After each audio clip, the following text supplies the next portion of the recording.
జరుగుతుంది. భక్తులందరూ చాలా మంది.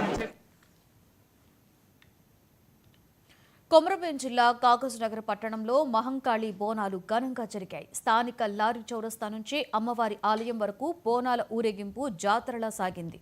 ఈ ఉత్సవాలలో ఎమ్మెల్యే పాల్వాయి హరీష్ బాబు, ఎమ్మెల్సీ విఠల్, మాజీ ఎమ్మెల్యే కోనేరు కొనప్ప పాల్గొని అమ్మవారికి పట్టు వస్త్రాలు, బోనాలు సమర్పించారు. డప్పు చప్పుళ్ల మధ్య శివసత్తుల నృత్యాలు చేసి భక్తులకు ఆకర్షణగా నిలిచారు.